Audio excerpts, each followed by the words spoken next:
들어가면 되는데, 토지 분석에서는 나대지와 건물이 있는 경우를 구별해서 토지를 분석을 해야 돼요.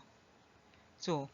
건물이 있는 것과 건물이 없는 것, 나대지와 건물이 있는 경우를 구별해서 분석을 해야 되고, 건물 분석은 크기, 규모, 임대 가능한 공간의 면적이 얼마나 되는지를 검토를 해야 되고, 그 다음에 건물의 상태를 얘기하는 거죠. 물리적인 상태라는 거는 건물의 상태를 얘기합니다.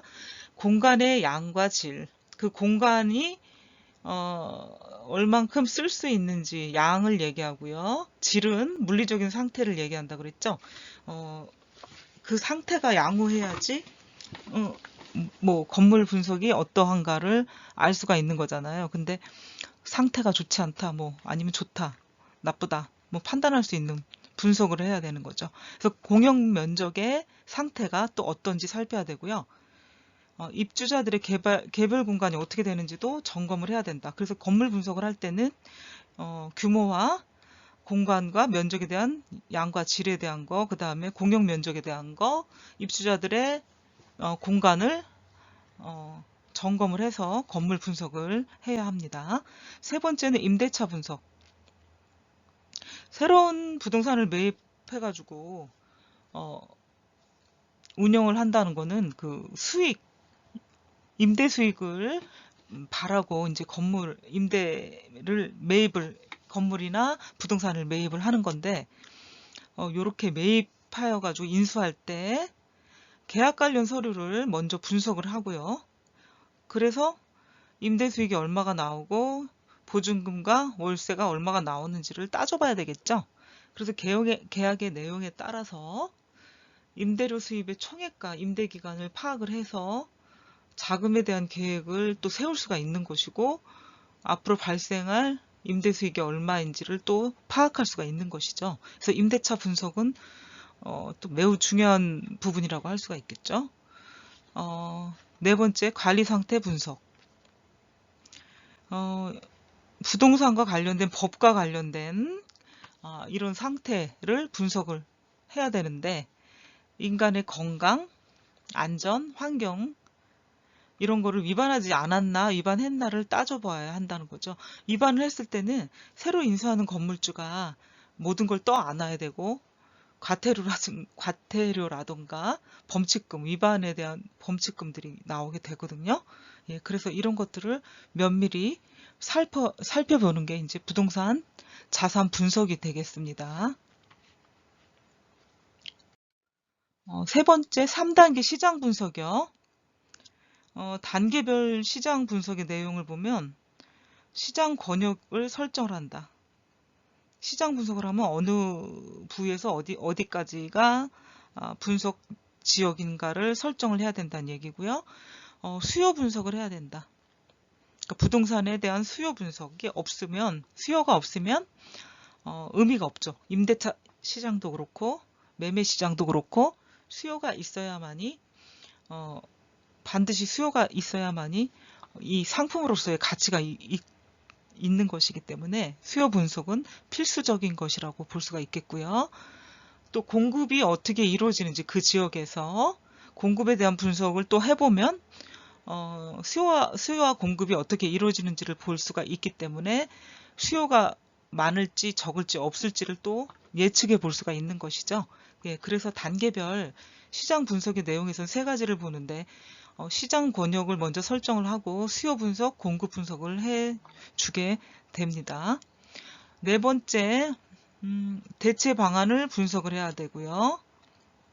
시장 분석을 한 다음에 그 다음에 재무 분석을 해야 되고, 이런 것이 다 끝나면은 결론 및 제안. 이 부동산에 대한 분석이 끝나면 구매를 할 건지 아니면 구매를 하지 않을 건지, 어떤 것이 장점이고 단점이고 그걸 감수하고 구매를 할 건지 말 건지에 대한 의사결정이 이제 6번 결론 및 제안을 보면서 할 수 있는 내용들이겠죠. 3단계 시장 분석의 어떤 정의와 내용을 한번 보겠습니다. 시장 분석은 지역하고 근림 분석이 있고요. 지역에 광범위한 이제 지역 분석, 그 다음에 지역에 딸린 뭐 상가들과 어떤 생활시설에 대한 분석을 할 수가 있겠죠. 부동산 자산 분석의 기반을 두면서 일정 지역 시장 단위에서 대상 부동산의 수요와 공급에 미치는 영향을 분석을 하고요. 경쟁 부동산과 비교를 해서 장단점을 평가하는 것. 시장 분석이라는 내용이 그런데 앞에 이미 뭐 얘기 드린 내용하고도 비슷하긴 하지만 이제 더 디테일하게 얘기를 하는 거죠. 입지에 관한 거, 공간에 관한 거. 공간이 굉장히 작던 크던 쓸모있게 돼 있다? 공간 연계가 잘 돼 있다. 이러면 굉장히 효율성이 높죠. 같은 공간이라고 해도 더 넓게 쓸 수 있으면 굉장히 좋은 설계라고 할 수가 있겠죠. 수요와 공급, 경쟁 및 시장에 관한 상호 관계를 규명하는 게 시장 분석의 정의다. 또한 부동산 재활용에 대한 최적의 부동산 의사결정을 도출한 활동. 아까 결론 및 제안 6번째 얘기를 드렸었잖아요. 그것이 바로 이런 부동산 의사결정을 하는데 도움을 주는 내용들이라 할 수가 있겠죠. 그런 활동들이 결국은 결론 및 제안으로 이어지기 때문에 의사결정에 도움을 준다. 또한 시장 잠재력, 시장성 분석, 경쟁성 검토 이런 것들이 부동산 임대 공간의 수요와 비교를 할 수가 있는데 해당 건물이 임대 공간 어떤 수요를 결정하는 데 도움을 줄 수 있나 없나를 이제 판단해 보는 거죠. 단계별 시장 분석의 내용을 본다면 시장 권역 설정, 수요 분석, 공급 분석 이렇게 해볼 수가 있는데 시장 권역 설정은 뭐냐? 호수나 강, 산 등이 끼고 있고 그 자연적 지형은 실질적인 통행에 영향을 줄 뿐만 아니라 심리적, 사회적 장벽이 되기도 하니까 이런 것들이 시장 권역 안에 포함이 안 되는 게 좋겠죠. 그래서 첫 번째 1차 시장과 2차 시장 권역으로 이제 구분을 해볼 수가 있어요. 1차 시장은 더 넓은 시장이라고 할 수가 있겠죠. 다수의 잠재 임차인, 잠재 구매자를 추출해 볼 수가 있죠. 호텔, 리조트, 세컨드 하우스라고 할 수가 있죠. 세컨드 홈. 이런 걸 이제 따질 때 교통 접근성이 어떤가 볼 수가 있겠고요. 둘째, 시장의 경쟁력을 파악을 해 볼 수가 있는데 수익용 부동산일 경우 주로 교통, 고속도로, 공항, 항구, 대학교, 종합병원, 지역 속 쇼핑몰 등이 있어야지만이 좀 경쟁력이 있다. 그다음에 이용하는데 편리하다 얘기할 수가 있겠죠. 그래서 이런 활동 중심지 주변에 밀집하는 경향이 있다는 거죠. 오피스용 부동산이나 산업용 부동산이 그렇습니다. 왜냐하면 사람들이 많이 모이는 곳이기 때문에 이런 시설들이 없으면 굉장히 먼 곳으로 이동을 해야 되고 불편함을 가지기 때문에 이런 시설들이 있나 없나 파악을 해볼 수가 있는 것이죠. 단계별 시장 분석의 내용 봤을 때 시장 권역을 설정한다. 부동산을 실사한다. 지형이나 자연적인 형상 경관 파악. 넷째, 근린생활시설의 근접성을 살펴보아야 한다. 주거용일 경우에는 쇼핑시설, 공원, 학교, 교회, 도서관, 병원, 그리고 오피스용은 고속도로 진입. 왜 그런지 아시겠죠? 오피스용은 사업을 하는 사람들은 운송수단이 있어야 되고 또 출퇴근이 좋아야 되기 때문에 고속도로 진입 여부와 관련성이 크다고 볼 수가 있겠죠. 주차, 전철역, 그 다음에 접근이 편리한지 안 한지를 볼 수가 있고 식당이나 소매점이 좀 있어야 되겠죠. 수요 분석을 보겠습니다. 수요 분석은 국가와 지역 경제에 영향을 받는다. 그러니까 수요라는 게 단순히 부동산만 가지고 할 수 있는 게 아니라 경제적인 요인도 포함이 되기 때문에 국가와 지역 경제 상황에 영향을 받고 있다는 걸 충분히 여러분들이 이해할 수 있겠죠. 수요 분석은 국가 경쟁력이거나 거시 지표 분석. 우리가 부동산 경제에서 이런 내용들이 많이 나왔기 때문에 어려운 부분이 없을 거라고 생각을 합니다. 거시 지표 분석, 지역 경제 상황에 대한 파악이 포함이 돼야 돼요. 수요 분석이라는 게. 이 수요 분석을 통해서 구매력을 추정해 볼 수가 있어. 추정, 예측해 볼 수가 있고요. 매출 잠재력도 파악할 수가 있는 거죠. 그래서 수요 분석은 매우 중요하다. 세 번째, 공급 분석 보겠습니다. 공급 분석의 그 핵심은 부동산 면적이다. 그죠? 몇 평에 아니면 몇 제곱미터에 거주를 할 거냐 아니면 사무실을 둘 거냐 하는 기본적인 개념이잖아요. 근데 그것은 결국은 경제 아니면 돈과 연결이 되죠. 평형이라는 거, 제곱미터라는 거는 부동산의 규모가 돈과 연결이 되는 부분이기 때문에 핵심 자료가 될 수가 있는 거죠. 또한 시장 그 안에서 현재 재고라던가 과거 현재의 재고 상황을 파악해 볼 필요도 있고요. 그래야 공급을 더 할 건지 앞으로 안 할 건지, 공급을 더 하면 큰일 나겠다 하는 것이 이제 바로 이런 것들, 재고를 보고 판단을 할 수가 있는 것이죠. 재고 시장이 아직도 많이 남았는데 신규 공급을 한다면 재고 시장은 다 악화가 되겠죠. 더 악화가 되겠죠. 나중에는. 가까운 시기에 예상되는 건축활동은 공급 분석의 주요 대상이다. 건축활동이라는 거는 새로 짓겠다는 거잖아요. 그럼 새로 짓는다는 거는 공급을 해주겠다는 건데, 공급 분석을 할 때 주요한 자료가 된다는 거죠. 건축활동들이요. 또한 주택의 경우에는 등급별 현재 및 과거의 재고 가격. 그렇죠. 예, 그래서 우리가 인터넷 사이트에 들어가 보면 평형별로, 지역별로, 평형별로, 아파트별로, 연수별로, 또 단지의 규모별로, 아파트 시세 가격이 아주 디테일하게 형성이 돼 있다고 할 수가 있겠습니다. 그래서 등급별로 이미 가격이 측정이 돼 있다 볼 수가 있겠죠. 월별, 연간 평균 임대료 추이를 보고요. 동일한 주택 등급이 있으면 그게 시장 경쟁력이 있는지를 한번 판단해 볼 수가 있습니다. 또한 입지와 연결성, 이런 것들이 임대료나 가격 주택 유형의 구성 형태이다. 관리비, 주차 공간, 편의시설, 거주 안전, 건물과 단지의 수선 유지 정도와 비용도 비교해 볼 필요가 있습니다. 공급 분석에 있어서. 네 번째, 대체 방안의 분석이 나오고 있죠. 대체 방안의 분석은 운영의 변화, 또 구조의 변화, 자산 이용의 변화를 어떻게 대체할 것인가를 하는 분석이 되겠습니다.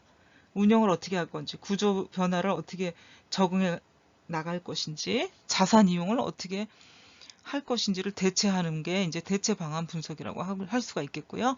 어디 문제점, 어떤 문제점이 있나 한번 보고 구분을 한번 해보는 것도 있죠. 여기 구분을 해서 가능한 문제점이 뭔가 한번 보겠습니다. 건물 용도 변경은 인허가 가능 여부와 기간, 추가 비용이 얼마나 드는가를 알아봐야 되겠죠. 그러니까 건물 용도를 변경하고 싶은데 여기에 따르는 인허가 비용, 기간, 추가 비용이 얼마나 들어가는지. 인허가가 될 수 있으면 더 좋겠고, 인허가가 된다면 비용과 기간을 이제 추정해 볼 수가 있는 것이죠. 임차인 구성 변경, 양질의 임차인 모집 및 구성 방법. 이것도 무조건 예전에는 뭐 임차인을 구해서 세를 놓고 이랬는데 점점 앞으로는 양질의 임차인이 들어오기를 바라죠. 주인들은. 왜냐하면 임대료를 체납을 하거나 관리비를 안 내거나 이런 분들이 종종 많이 발생을 하다 보니까 재무구조가 좋고 월세를 잘 낼 수 있는 임차인이 들어오기를 건물주들은 바라고 있는 거죠. 그래서 양질의 임차인 모집에 관한 어떤 내용들을 좀 만들어 보자, 이런 거죠. 노후 수선비 조정할 때는 수선 한계와 수선 비용, 이런 것들을 문제점이 있기 때문에 조정을 해줘야 되는 거예요. 만약에 물가가 계속 상승이 되기 때문에 관리비라든가 모든 비용들이 오르게 되잖아요. 뭐 이런 것들처럼 수선비에 대한 조정도 필요하다. 또한 새로운 임대 공간 창출, 옥상과 조경시설 변경. 옥상에 이렇게 카페테리아로 만든다던가 아니면 조경시설을 해서 사람들을 휴식 공간으로 만들게 해준다던가 뭐 이런 것들이 있잖아요. 그래서 이것이 법에 저촉이 되나 안 되나, 안정성이 있나, 비용은 얼마 들어가는지 이런 것들을 이제 생각해 보는 게 대체 방안 내용들인데, 이런 문제점이 다 해결이 된다면 충분히 대체 방안도 훌륭하다고 볼 수가 있겠습니다. 다섯 번째, 재무적 분석을 보겠습니다. 재무적 분석의 정의와 내용을 보시면 그 해당 부동산에서 창출되는 현금 흐름 및 수입, 그러니까 현금 흐름 및 수입이기 때문에 이거를 100분율로 고친다면 수익률과 위험도를 평가하는 것이다. 이렇게 볼 수가 있겠습니다. 현금 흐름 및 수입의 흐름이다. 그런데 그게 잘 되냐 안 되냐에 따라 위험도를 평가할 수가 있는 거죠. 그래서 수익 관련 분석 한번 보면 자기자본 수익률, 투자 수익률, 자본현금 수익률, 순현재 가치, NPV와 내부 수익률, 현금 흐름 증가율, 자산 가치 증가율이 있어요. 수익률 관련에 대한 분석 내용들이고요. 위험 관련 분석은 부채 감당률, DCR, 이거 배웠죠? 부동산 금융에서 DCR이 나왔을 거예요. 담보대출 비율, LTV 배웠죠? 이것도. 총부채 상환 비율, DTI 배우셨죠? 공실률, 자본 회수 기간, 이런 것들이 위험 관련 분석이죠. 이런 것들은 결국은 대출을 했을 때 상환 능력이 있냐 없냐, 자기 소득에 대출을 얼마나 받을 수 있느냐, 그리고 자기가 번 소득에서 갚는 돈이 있는데 1년에 얼마가 되는지, 감당률, 부채 감당률이 얼마냐 계산을 해줄 수 있는 거죠. 그래서 이런 것들이 기억이 안 난다면 부동산 금융 쪽에 다시 앞으로 들어가서 여러분들이 다시 한번 공부를 하면 기억이 날 거라고 생각을 합니다. 그러니까 난 기억이 전혀 없는데 이런 학생은 다시 한번 복습을 하면 좋겠습니다. 재무 계획 보고서를 작성을 해야 되는데, 부동산 자산 관리에는 연간 운영 예산, 5년간의 운영 예산 추정, 수익과 비용 비교 분석. 그러니까 이 연간이라는 거는 해마다 들어가는 비용들이 있기 때문에 그 자료를 가지고 운영 예산비를 우리가 뽑아볼 수가 있겠고요. 5년간의 운영 예산도 마찬가지예요. 1년간보다 5년간의 운영 예산 추정치는 더 정확하지 못할 수가 있죠. 기간이 길다 보니까 장기간의 운영 예산 추정치가 되는 거니까 그러면은 지금으로부터 5년 전 거에 5년 전의 자료를 수집을 해서 5년간의 운영 예산 추정치를 우리가 만들어 볼 수가 있는 거죠. 그러니까 재무계획 보고서인데 모두 우리는 그 자본주의를 채택하고 있는 나라이고 돈을 벌기 위해서 일을 해요. 행복해지기 위해서 돈과 연관되는 데는 항상 재무라는 게 따라가요. 회계라는 거.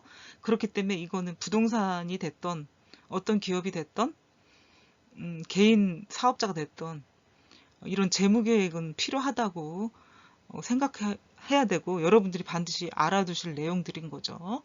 그래서 5년간의 운영 예산 추정치, 수익과 비용을 비교 분석을 해봐야 돼요.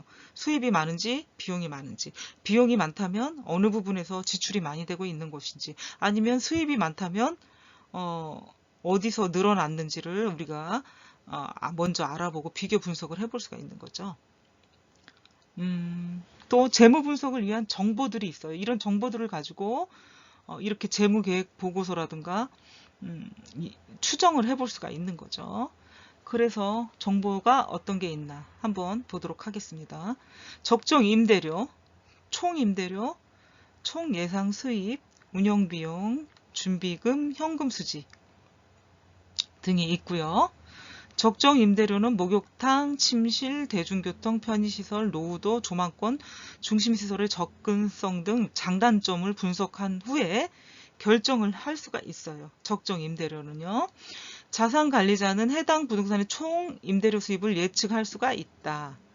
임대 수입 이외에도 주차장, 그러니까 임대 수입 외에 과외 수입이 되겠죠. 주차장, 자동 판매기. 주차장은 주차하고 지불하는 받는 돈. 자동 판매기는 커피나 음료수 판매기죠. 설치해서 받는 수익. 세탁실, 세탁기를 설치해 놓고 사람들이 세탁을 할 때 이렇게 돈을 또 지불하죠. 이런 것 등 잠재적으로 추가 수입이 발생할 수가 있어요. 이런 것들에서 이익이 나는 경우도 있겠죠. 운영을 하다 보면.